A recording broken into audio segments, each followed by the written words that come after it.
Hey everyone! Hola a todos! This is Jahaira. And this is Stephanie, and welcome to Cuento Crimen podcast. Y aquí on the Cuento Crimen podcast, we are a true crime podcast and we bring a new case every Wednesday. Cada miércoles. And these are cases that don't get much media attention, so chances are you haven't heard of some of these cases. And we cover these cases in Spanglish. Así que agarra a tu abuelita, tu abuelito, tu mamá, tu papá, a quien tú gustes, and come join us every Wednesday for a new true crime case.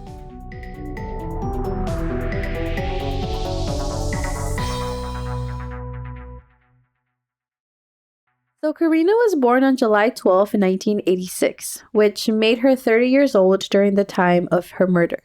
Ella vivía en Nueva York con su familia. Her parents were Philip and Kathy Vetrano, y Karina tenía un hermano y una hermana. And a quick fact about her dad was that he was actually a New York City Fire Department retiree. And he was even there for the Twin Towers accident on 9/11. I feel like it just speaks volume del tipo de persona que era.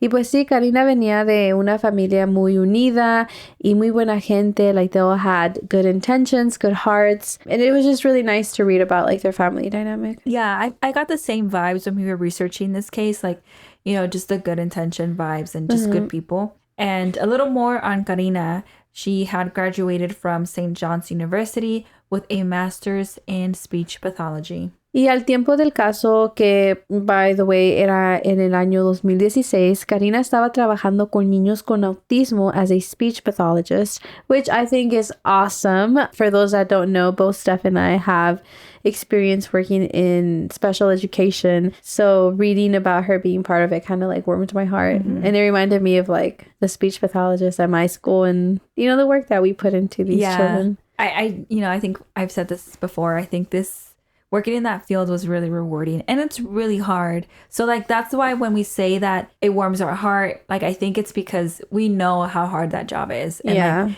like, it takes a lot on you. It's emotionally hard, physically even, and mentally. Like it's just all of it. So that's why we say, like, I think that's a lot. And like, she got her master's in this and then she's working with kids. So like, you can see that there's a passion, you know? Yeah. That for us, it tells us a lot about her. That's why we mention it. Y aparte de esto, Karina también was an aspiring writer, and she even appeared in a 2013 short film que fue inspirada por los writing pieces de ella. That must be a really cool, badass feeling to have your writing be transformed into a short film. Like, heck yeah. I've always wanted to do that, low-key. So, all in all, Karina tenía un corazón enorme, lleno de amor, lleno de alegría, lleno de life, y ella tenía muchas metas por cumplir. Which is why it's very heartbreaking what happened on August 2nd, 2013.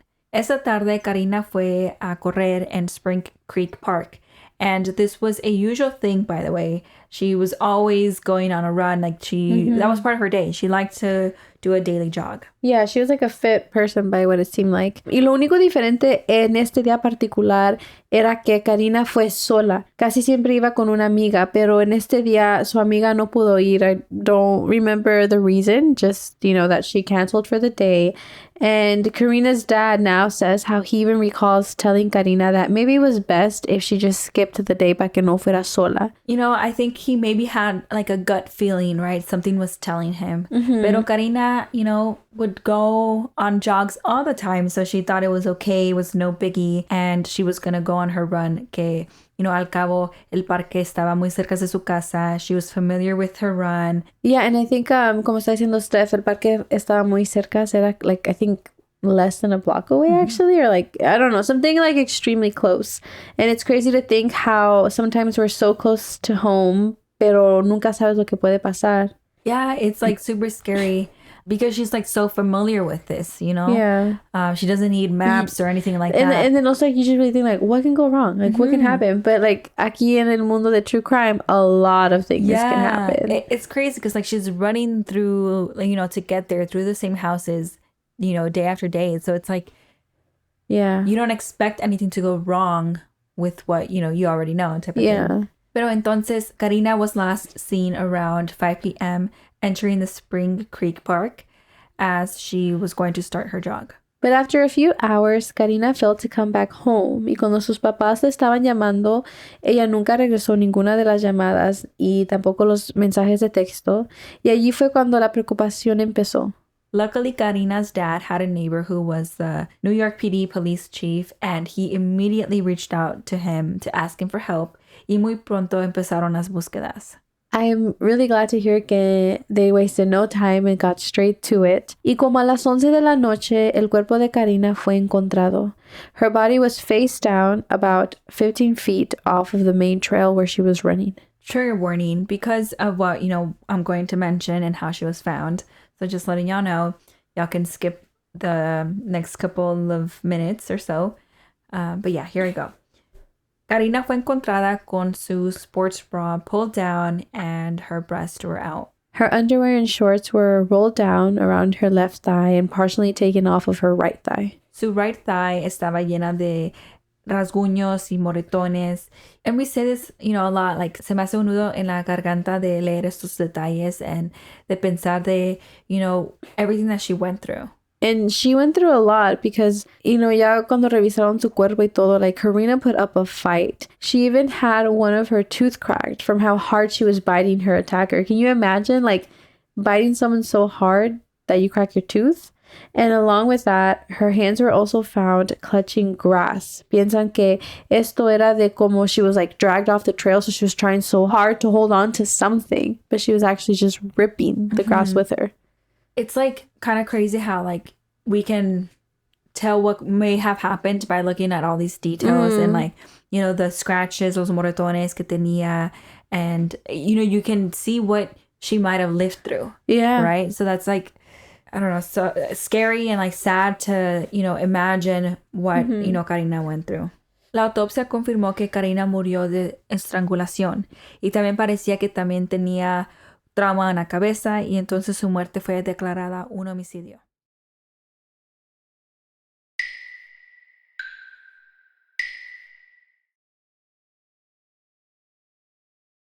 La muerte de Karina fue algo muy brutal y también muy violenta, like, just based off reports and how they described that her body was found.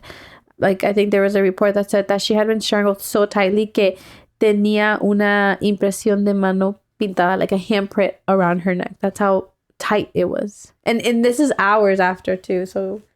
And along with that, también encontraron ADN debajo de sus uñas y también en su celular. And yes, of course, this is like, oh my God, yes, they found DNA, and this is like the person responsible for Karina's murder. But when investigators ran it through their system, it was no match. And so I think that has to be one of the most frustrating things. Like, aquí tienes algo so big that can literally solve this whole thing. Pero si no tienes un match, there's only so much you can do. Yeah, I agree. You have all that you need to find this person. Get the answers that you need. But, the DNA, like it just led to no leads because it wasn't in the system. Like, so close yet so far. Y durante la investigación, tomaron como 600 muestras de ADN to see if they could find a match, but no positive match was coming through. Police officials had a $10,000 reward for information or any knowledge on Karina's killer, and they also, they did get a lot of leads. I think they had like around 250 leads, but unfortunately, it didn't lead to like answers. For a while, people believed that Karina's murder was connected to another murder that happened only a week after hers. El 7 de agosto, Vanessa Marcotte fue encontrada muerta in Princeton, Massachusetts, while she was also on a run, just like Karina. And there were multiple similarities between the two cases, y es por eso que la gente empezó a pensar que they were connected, or, that the same person had committed both crimes. Y por esta razón, these two cases got national attention. But pretty soon, this theory was ruled out because the DNA found in each case was not the same to one another. And, because of that, they ended that theory. Y pues ya después que they dismissed that theory, así quedó el caso de Karina por un tiempo, hasta diciembre de 2017. The FBI and New York Police Department desarrolló y compartió un perfil sospechoso de quien pudo haber matado a Karina. Y a los pocos meses, el 4 de febrero de 2017, la policía anunció que they had taken in a suspect for questioning. Chanel Lewis, of 20 years old, was taken into questioning. He was a black young Brooklyn resident who had been arrested for a count of second-degree murder. So, first of all, I think we also read somewhere que one of the main detectives of the case had seen Chanel around his neighborhood like multiple times, and that's kind of like what brought him under their radar, or like questioning quién era este hombre. Yeah, and that was a bit confusing to understand, but it seems like one thing led to another, and Chanel was asked for his fingerprints, and then when his DNA came back, it came back a match to the one found in Karina's fingernails and cell phone. Entonces, por eso es que, they shifted their attention to him. Well, I mean, what are the chances, though, that your DNA is the same one that was found in a murder scene? Like, what are the odds? Y también eso puede explicar, por qué él andaba en el área, where the detective was. And, like, it seems like he almost wanted to kind of be in the loop on this case. Yeah. And so a little background on him. Chanel, como dijimos, tenía 20 años and he was currently unemployed y vivía con su mamá y sus 3 hermanas y los hijos de sus hermanas. So it seems like a very busy home. Ellos vivían in a low-income housing project in East New York, and that's how it was described. Y la casa de él estaba nomás 3 millas del parque en donde Karina fue asesinada. Very close by también. And so when they initially run a background check on him, it turns out that he had a clean record. Apparently, like, sí tenían escritos those that he had like a hatred towards women. En el pasado había dicho comentarios that weren't okay. And he had been taken into protective custody numerous times in the past. And también leímos que he dealt with a lot of like mental health issues as well. And I feel like although he did have a clean record, like, no big crimes on there, I feel like there was a lot there to unpack, específicamente cosas que se tratan que ver con el asesinato de Karina. Yeah, I agree. And so, when police started asking him about the murder of Karina, he did confess his statement and even included a description of a very specific puddle of muddy water that was in the area. So he knew these details. Sí, yeah. And I feel like detalles así chiquitos are what says the most, they say a lot. Like, how did he know, or how do you even think about describing a little muddy puddle that's nearby? So, I don't know. To me, that's always something to look out for. And so at the end of the day, he did confess that he was the one who murdered Karina. But after he made the confession, he then took it back. No leímos por qué hizo esto. Like, we don't know what was his reasoning behind that. Pero después de esto, Chanel claimed that he didn't kill Karina. Él dijo que el 2 de agosto él se fue a la casa después de haber discutido con su familia y que decidió ir a caminar al parque. Ahí es donde él vio a Karina y la atacó. It was just a random encounter, como dijimos, like a crime of opportunity, right? Y cuando Chanel regresó a su casa, su mamá dice que she remembers he came home with his clothes all torn off. He had bruises everywhere. Y que cuando le preguntaron qué le había pasado, él nomás dijo that he had been mugged by a group of men. Al siguiente día, su papá llevó a Chanel to the ER to get some treatment for his scratches and cuts all throughout his upper body. Loki, if you think about it, si te tienen que llevar al ER for some scratches and some bruising, entonces así estaban de feas esas cortadas, esas heridas. And so that was his original confession, we are assuming. But like we said, he ends up taking it back and he ends up saying that all of that was not true. And along with him, también la familia de él denies him being involved in the homicide. La familia de Chanel ni sabía sobre el caso de Karina until Chanel was named a person of interest. And I mean, I feel like it's hard to be like in this situation, to be Chanel's family y escuchar de las cosas horribles que le pasó a esta muchacha, and just thinking that could be your son, your brother. Like, it's a lot of emotions there to unpack, I don't know. I kind of like, I don't know. Like, it must be tough. Yeah, it's a tough situation for the family to accept that, Yeah.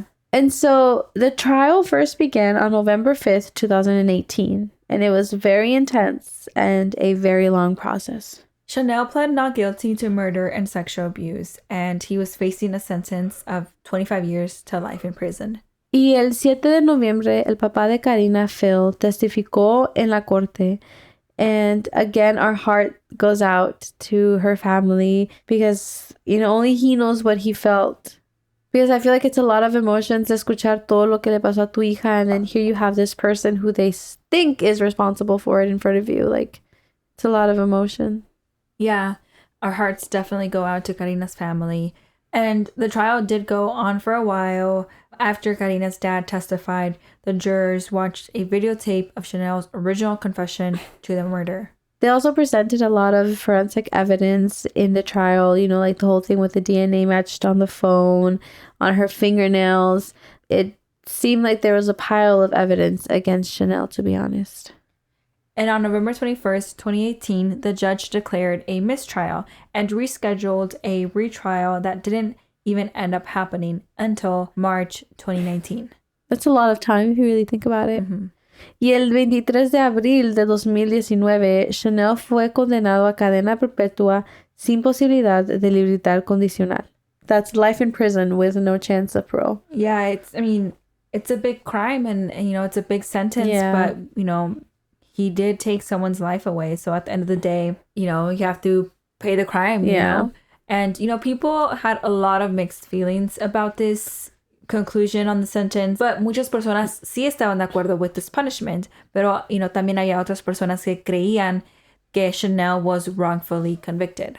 I feel like this case and like the trial was very emotionally charged. Like tienes this horrible crime, the person who they believe is responsible, y las dos familias, and una familia is like grieving the loss of their daughter, and like just everything that their daughter went through, and then the other one is at the same time kind of losing their son, and like they're claiming that it wasn't their son, and they believe that Chanel was not the one responsible. So there's a lot of emotions. Al final del día, Chanel always said that he was innocent, and he said, and we quote, "I'm innocent. I'm sorry for the family's loss, but I didn't do this," end quote. And just also like a disclaimer about we were reading about why was it such a hard decision, right? The sí o no si era él. But we didn't really find the reasons why people thought it was hard. Like a lot of them just mostly it was the discussion of men of color getting charged with a woman's murder. That's kind of like where they saw it. And that's why a lot of people thought that this was mishandled. But at the end of the day, like we said, like Chanel was declared guilty and, he is facing, his sentence now. And we kind of wanted to end with a quote from Karina's dad that just completely broke our hearts. I think it was very powerful. So he said that he, his wife, and children, quote unquote, walk the earth as zombies, just waiting to die so we can be with Karina again, end quote. That's such a sad quote. It is. And it might be just a little bit of a glimpse to try to understand what these families go through. Yeah. Because we say a lot, I can only imagine this and that, right? Mm-hmm. But we really can't. Like, that to me is such a powerful quote. Yeah. Y también, pues, I think we talked about this not too long ago, but again, like, estos casos son vida real, and these are real families that are left behind to grieve, their family member. And it's really sad, and it's heartbreaking, como nosotros as humanos can hurt others. Mm-hmm. Yeah. But yeah, I think in this quote, it's very powerful. He's, saying how the day his daughter left, so did su bienestar, su felicidad, su everything. Yeah, it's almost like walking on earth as zombies is kind of like walking numbness. Numbness, yeah. Yeah, so this is why we always tell y'all it's important to remember that these are real stories, as you were saying. Yeah. I do hope that investigators handled this case correctly. They did match DNA, from the scene to this person. So I hope that it wasn't mishandled in any way. But I am, glad that the family is having closure. And I really hope it is closure because they got the real person that did this crime. I mean, at the end of the day, though, su hija nunca va a regresar, que es lo más triste. And yeah, I think this case just stuck out porque ya teníamos rato que no hemos escuchado of a crime of opportunity happening just because. But this was Karina's case. As always, vamos a poner fotos de ella up on our Instagram. If you would like to go take a look, if you have any questions, any comments, feel free to let us know over at the post on our Instagram at Cuento Crimen Podcast. And we will see you all next week.